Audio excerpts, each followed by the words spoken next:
हाँ जी। जय हिंद एवरीवन। मैं सुमित कुमार एक बार फिर से आपका स्वागत करता हूं अपने इस यूट्यूब चैनल पे। अब बच्चा जब नया नया एनडीए की तैयारी करने घुस रहा है, अब है क्या ना कि ऐसी सिचुएशन में जब गाइडेंस बहुत ज्यादा मिलने लग गई है तो बच्चा बहुत पहले से एक्चुअली तैयारी करने लग गया है। तो मैं इस वीडियो में हर उस बच्चे को टारगेट कर रहा हूं जो बच्चा अभी एनडीए एग्जाम में नया नया घुस रहा है, उससे कोई आइडिया नहीं है सिलेबस का और एग्जाम पैटर्न का।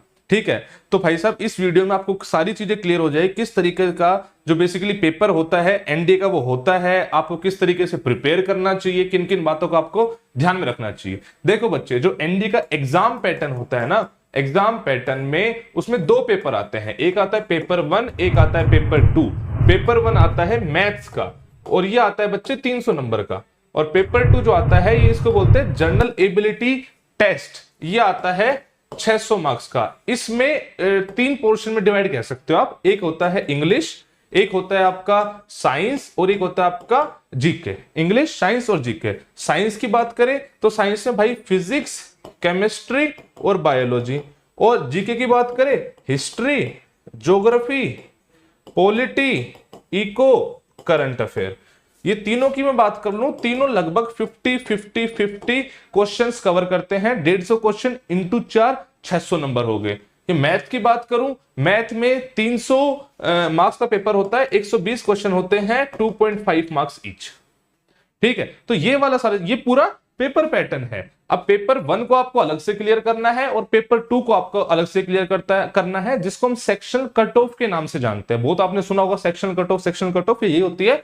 पेपर 2 को अलग से क्लियर करना है, पेपर 1 को अलग से क्लियर करना है। जब तक पेपर 1 को क्लियर नहीं करोगे पेपर 2 क्लियर नहीं होगा। और ये कट ऑफ 25 से 30% वेरी करती है, जो भी यूपीएससी डिसाइड करे अपने अकॉर्डिंग उसकी प्रॉपर वो होती है। तो ये तो हो गया आपका एग्जाम पैटर्न की एग्जाम कैसे आता है। अब बात करते हैं कि सिलेबस क्या है बच्चे।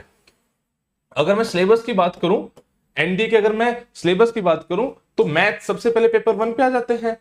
तो मैथ्स जो है कंप्लीटली 11th-12th की मैथमेटिक्स है बच्चे। जो आप एनसीईआरटी किताब फॉलो करते हैं वही एनसीईआरटी को आपको थोड़ा सा अच्छे लेवल में पढ़ लेना है, वो आपका कंप्लीट मैथ। अगर आप नोटिफिकेशन को भी ध्यान से देखोगे तो उसमें आप देखोगे कि कंप्लीट जो आपके 11th-12th के चैप्टर्स है ना, उन्हीं को लिखा हुआ है topic wise topic wise topic wise. ठीक है जी, ये हो गया आपका पेपर 1 का मैथ कंप्लीट हो गया। अब पेपर 2 की मैं बात करूं तो पेपर 2 में अगर मैं इंग्लिश की बात करूं बच्चे, तो इंग्लिश में 3 पोर्शन में कह सकता हूं। एक आता है कॉम्प्रिहेंशन, एक आता है ग्रामर और एक आता है वोकैब। ये तीन मिला के मिलता है आपको कॉम्प्रिहेंशन में। रीडिंग कॉम्प्रिहेंशन जो आता था ना, ग्रामर में एरर वेरर ये सब चीजें आती हैं, और वोकैब में सिनोनिम, एंटोनिम और अपना ये इडियम फ्रेजेस ये सब चीजें आती है। ये सब मिलाकर 50 क्वेश्चंस होते हैं।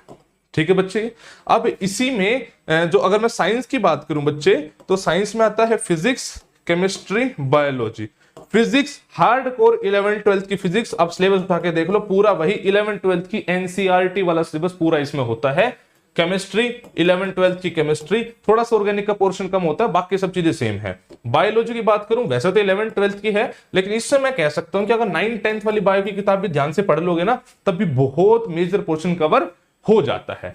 तो ये हो गया फिजिक्स वाली बात। अब लास्ट पोर्शन अपना आता है जीएस वाली बात, कि जीएस में एक्चुअली क्या पूछ रहा है। देखो, अगर आप जीएस की बात करो, जीएस में सब्जेक्ट आ गए history, geography, polity, eco, current affair. History में बच्चे 4 पोर्शन में डिवाइड है।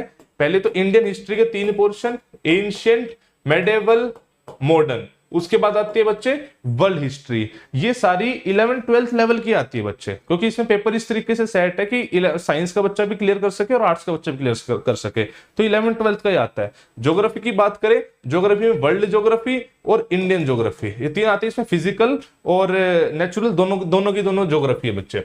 ठीक है, और इसमें 11th-12th की एनसीईआरटी वाला पूरा पूरा सिलेबस है। पॉलिटिकल साइंस की बात करें तो पॉलिटिकल साइंस वैसे तो इसका बहुत वास्ट सिलेबस है, बट बहुत ही लिमिटेड पूछता है। इसमें आप ये मान लो आर्टिकल 1 to 51 पूछ लिया, उसके अलावा अपने फीचर्स ऑफ कॉन्स्टिट्यूशन पूछ लिए, उसके अलावा कुछ पोस्ट जैसे प्रेसिडेंट, वाइस प्रेसिडेंट, पार्लियामेंट और अपने कुछ कॉन्स्टिट्यूशनल नॉन कॉन्स्टिट्यूशनल बॉडीज पूछ ली। इकोनॉमिक्स और करंट अफेयर इंटरलिंक है। इकोनॉमिक्स का स्टैटिक पोर्शन में आता है बच्चे अपने 5 ईयर प्लान्स ये सब आता है, और आरबीआई वगैरह। और करंट अफेयर तो वो है जो आपके आसपास हो रहा है, सब कुछ करंट अफेयर है। जो भी आपके आसपास चीजें हो रही है सब कुछ करंट अफेयर है। जो इकोनॉमिक्स में चीजें पूछी जाती हैं, बहुत सारी चीजें करंट अफेयर से रिलेट करके पूछ लेता है वो। ठीक है, तो करंट अफेयर में वो सब आ रहा है जो आपके आसपास हो रहा है। तो ये पूरा पेपर का एग्जाम का मतलब सिलेबस हो गया आपका मोटा मोटा। डिटेल सिलेबस के लिए आप नोटिफिकेशन को रेफर कर सकते हो। मेरी बहुत सारी वीडियोस ऑलरेडी आई हुई हैं, नीचे डिस्क्रिप्शन में एक लिंक मैंने दे रखा है पावरफुल प्लेलिस्ट का, उसमें आपको गाइडेंस की पूरी वीडियोस मिल जाएगी। बट ओवरऑल जिसको कुछ नहीं पता है, मेरे हिसाब से उसको पता लग जाएगा कि किस तरीके से पूरा का पूरा जो अपना ये एनडीए का पेपर है ये डिजाइन होता है, क्या क्या सिलेबस होता है, क्या मार्किंग स्कीम होती है, सब कुछ उसको पता लग गया होगा। मैं उम्मीद करता हूं ये वीडियो आपके लिए इंफॉर्मेटिव रही होगी। आप इसको जरूर लाइक और शेयर करें, और अगर अभी तक आपने चैनल को सब्सक्राइब नहीं करा है तो do subscribe the channel for such amazing content. जल्दी मिलते हैं नेक्स्ट वीडियो में, तब तक अपना ख्याल रखें। जय हिंद, जय भारत।